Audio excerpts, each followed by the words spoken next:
You're listening to the Cyberwire Network, powered by N2K. AI agents are now reading sensitive data, executing actions, and making decisions across our environments. But are we managing their access safely? Join Dave Bittner and Barak Shalef from Oasis Security on Wednesday, December 3rd at 1 p.m. Eastern for a live discussion on agentic access management and how to secure non-human identities without slowing innovation. Can't make it live? Register now to get on-demand access after the event. Visit events.thecyberwire.com.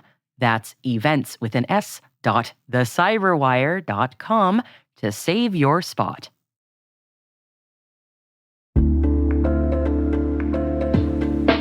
What's your 2 a.m. security worry? Is it, do I have the right controls in place? Maybe, are my vendors secure? Or the one that really keeps you up at night, how do I get out from under these old tools and manual processes? That's where Vanta comes in. Vanta automates the manual work so you can stop sweating over spreadsheets, chasing audit evidence, and filling out endless questionnaires. Their trust management platform continuously monitors your systems, centralizes your data, and simplifies your security at scale. And it fits right into your workflows, using AI to streamline evidence collection, flag risks, and keep your program audit ready, all the time. With Vanta, you get everything you need to move faster, scale confidently, and finally, get back to sleep. Get started at vanta.com/cyber. That's VANTA.com/cyber.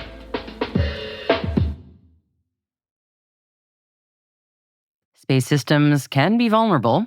Software flaws, supply chain weaknesses, and physical inaccessibility of satellites, all compounded by increased reliance on commercial off-the-shelf parts, open source components, and complex ground networks. All of these issues create risks such as unauthorized access, data interception and manipulation, denial of service attacks, and even the complete hijacking of satellites. So, with all that said, what tools and technologies make it easy to perform vulnerability research on hardware components? Bigbear.ai thinks that they have a solution.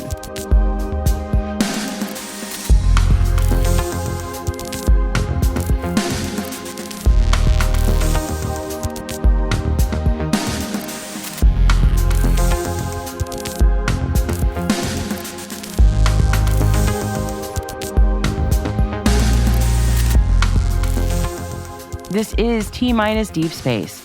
I'm Maria Varmazes. Today's guests are Eric Conway, Vice President of Technology, and Joe Davis, Cybersecurity Research Scientist at Bigbear.ai. My name's Eric Conway. I'm the Vice President of Technology at Bigbear.ai.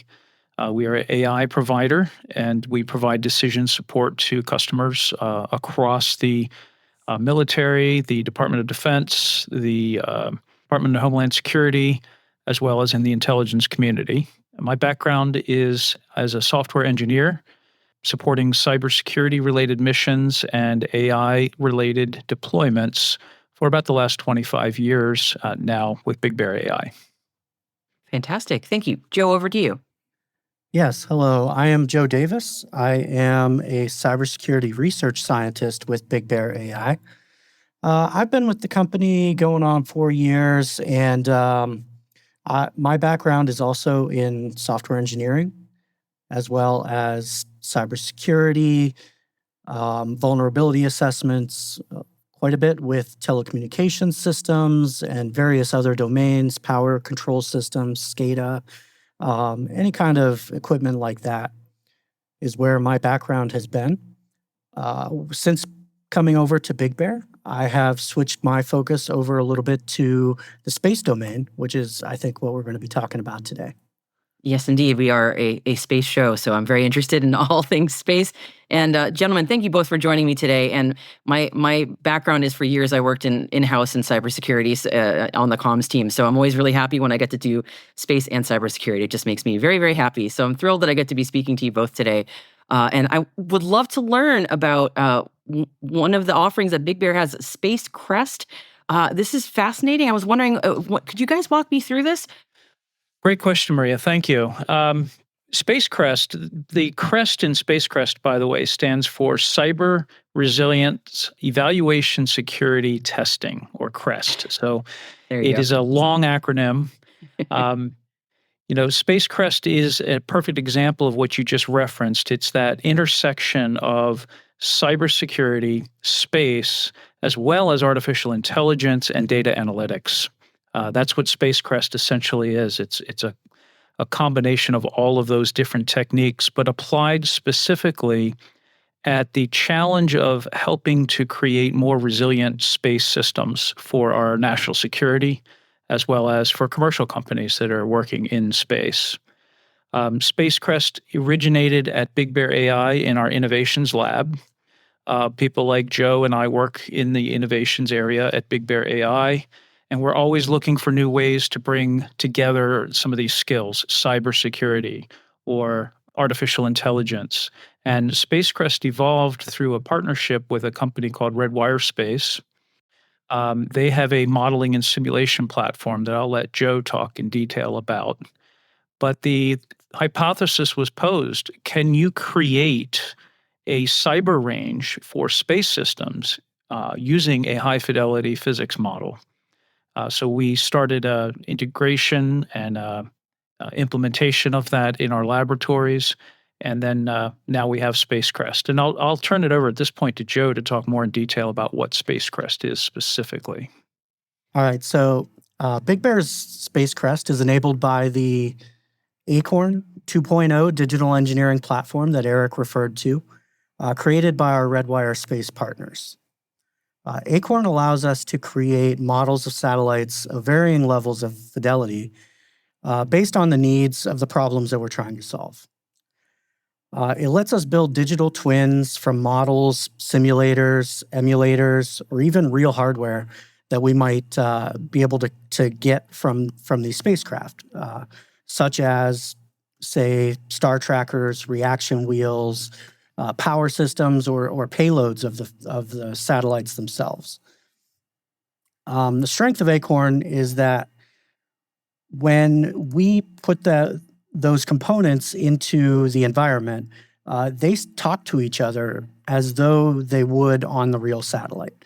So if widget A sends a message to widget B, and widget B then changes an actuator on the satellite, that whole communication occurs within this high-fidelity simulation environment. It gives us higher fidelity than just a simulator that's modeling the orbital mechanics and stuff like that. Once we have the digital twin, we can experiment with scenarios ranging from adjusting orbital parameters to injecting simulated cyber events or hacking the system in real time.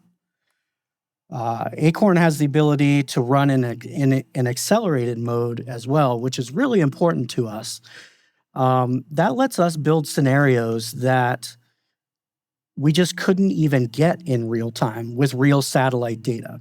So we could create hundreds, thousands, millions of scenarios and run them in an accelerated mode where we can collect that data up in a couple hours or a day, and have literally 10,000 years of data in the palm of our hand. Wow. Yeah, I often wonder about these kinds of simulation modes, as you mentioned. Like, obviously, there's a huge advantage in being able to do this not on the actual system. You don't want to do that. You don't want to test in production, right? And what are the other advantages there? And that is huge. 10,000 years of data, not otherwise easily acquired, but that's quite amazing. Yes, and at that point, you're really also only limited by your own imaginations of what kind of scenarios you can come up with. So, for example, we have built out scenarios for cyber attacks that have not happened in the real world in an unclassified sense, right? Yeah. These attacks may be happening in classified environments, but they're not something that you would find in the news. Right. That's fascinating. I'm wondering about the remediation insights that this kind of testing would provide also. as you mentioned, a situation where I imagine a provider hasn't encountered a certain attack, being able to test how their systems do, and that would be a really fascinating exercise. That is the end goal of what Spacecrest is all about. It's about trying to uncover vulnerabilities that could affect the resilience of a space system, and then to identify and test the remediations that we could apply to try to close up those vulnerabilities. We built around this Acorn model a full-blown red teaming platform using red teaming tools, things like Kali Linux and Metasploit. And these allow us to simulate all sorts of cyber attacks on simulated as well as hardware in the loop and software in the loop satellite systems.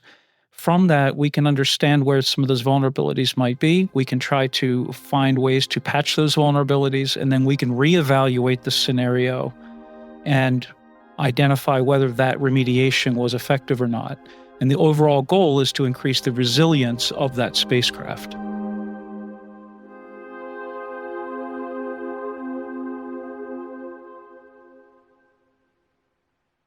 We will be right back.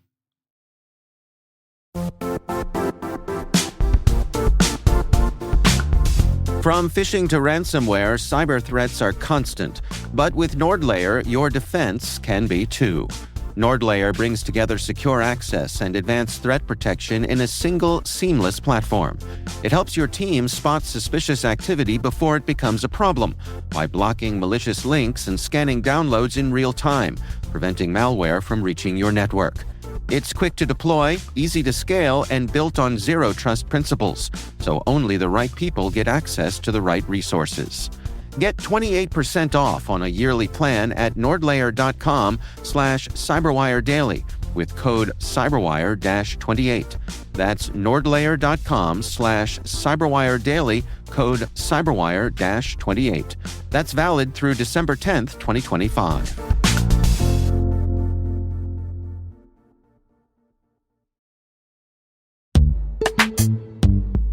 Most environments trust far more than they should, and attackers know it.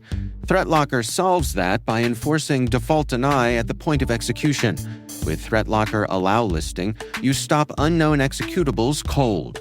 With ring fencing, you control how trusted applications behave. And with ThreatLocker DAC, Defense Against Configurations, you get real assurance that your environment is free of misconfigurations and clear visibility into whether you meet compliance standards. ThreatLocker is the simplest way to enforce zero-trust principles without the operational pain. It's powerful protection that gives CISOs real visibility, real control, and real peace of mind. ThreatLocker makes zero-trust attainable, even for small security teams. See why thousands of organizations choose ThreatLocker to minimize alert fatigue, stop ransomware at the source, and regain control over their environments. Schedule your demo at threatlocker.com/N2K today.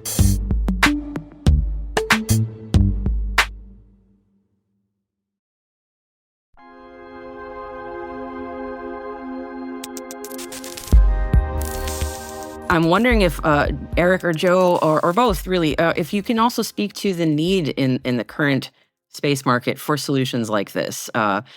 Space cyber is something I'm very personally interested in, just to give context to this question.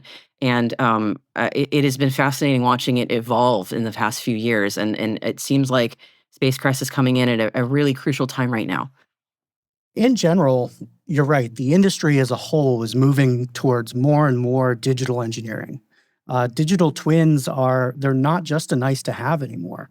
They're actually even being required by many government contracts.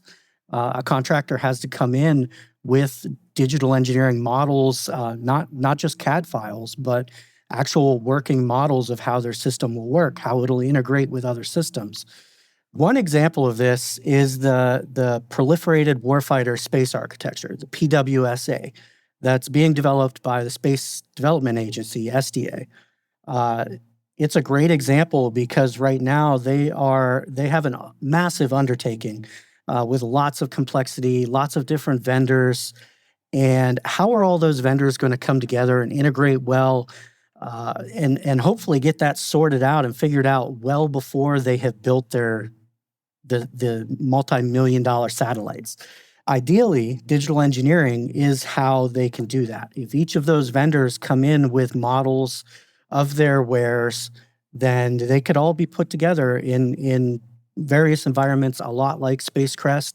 And not only that, they can be put under the rigor of situations that have not yet occurred, or that can be thought up and put on missions that can be thought up by the actual users of the PWSA.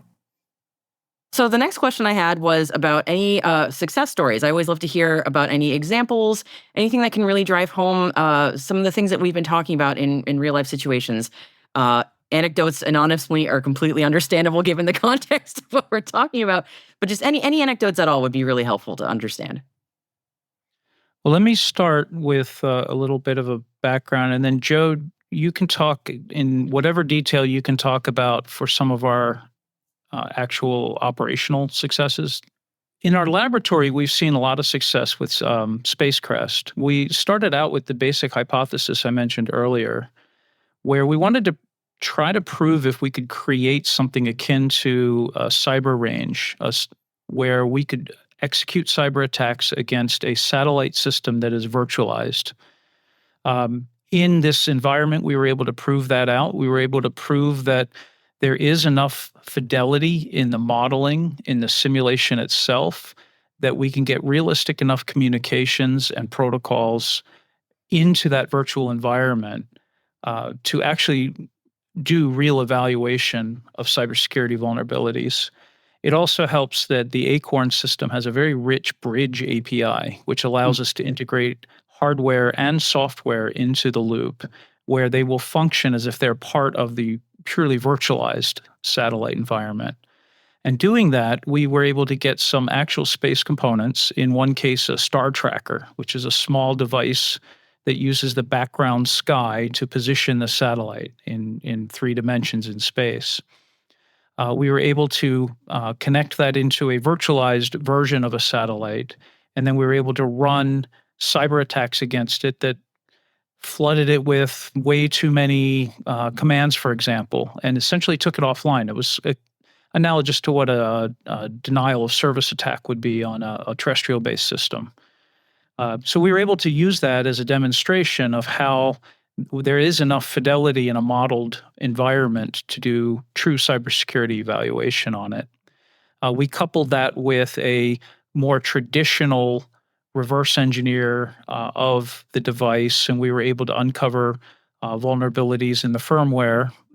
So between the two, we could take that, and we now have a report that says to make this star tracker a little bit more secure, a little bit more resilient for avoiding those types of attacks. We can now go back to the manufacturer and we can give them that information.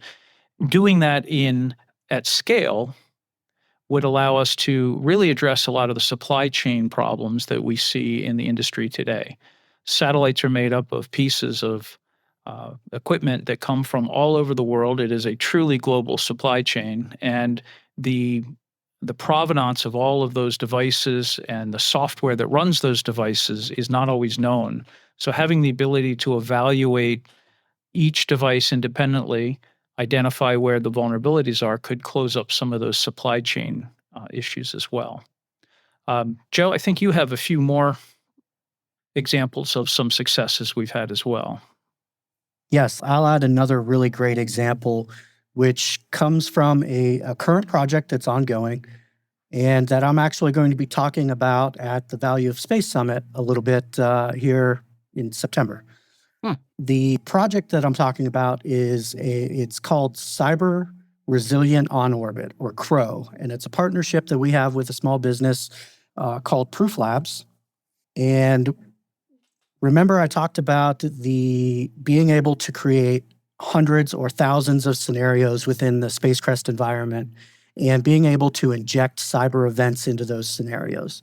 Yeah, We have actually done that. We have generated thousands of scenarios with the Moonlighter satellite. We modeled a satellite after Moonlighter, which is the satellite that was used for Hackasat for AFRL. And We generated thousands of scenarios worth of data with several different cyber attacks. And then we took that data and we've trained now some machine learning models to be able to detect those different cyber attacks and classify which of those attacks is happening at which time. This is a fascinating intersection of a lot of different things that I've been hearing about recently, and it's kind of geeking out a little bit. I'm like, this is really cool to hear it all being applied, and it's just really fascinating knowing how it's being used in the field right now. So this has been really cool to learn about. I just want to thank you both for that, because you especially around the supply chain questions that I've been having, Eric, you kind of mentioned in your response something I've been wondering about for some time. So I really appreciate it, Eric and Joe, both of you, so much, walking me through so much of what you all are working on. Well, thank you, Maria. We appreciate the opportunity to talk about what we're doing to bring cybersecurity and artificial intelligence as well as space together to try to create a more resilient space architecture that's only going to help our national security. So we appreciate the opportunity to talk about it, and thank you very much.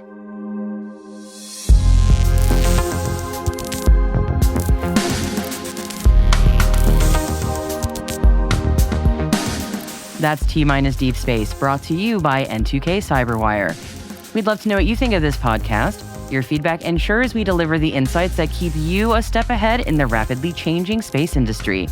If you like our show, please share a rating and review in your podcast app, or you can send us an email to space@n2k.com. We'd love to hear from you.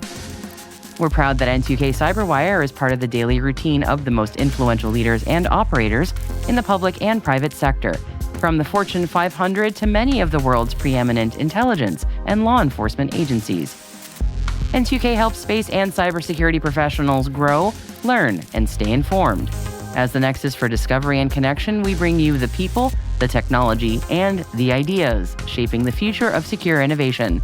Learn how at n2k.com. N2K's senior producer is Alice Carruth. Our producer is Liz Stokes. We are mixed by Elliot Peltzman and Trey Hester, with original music by Elliot Peltzman. Our executive producer is Jennifer Ivan. Peter Kilpie is our publisher, and I am your host, Maria Varmazes. Thanks for listening. We'll see you next time.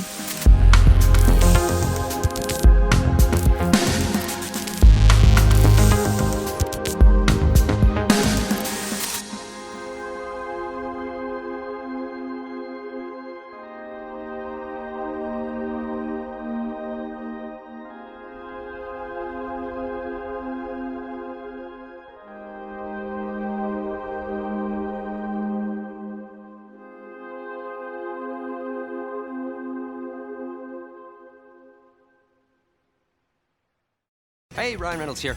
Wishing you a very happy half-off holiday, because right now Mint Mobile is offering you the gift of 50% off unlimited. To be clear, that's half price, not half the service. Mint is still premium unlimited wireless for a great price. So that means a half day, yeah? Give it a try at mintmobile.com/switch. Upfront payment of $45 for 3-month plan, equivalent to $15 per month required. New customer offer for first 3 months only. Speed slow after 35 gigabytes if network's busy. Taxes and fees extra. See mintmobile.com.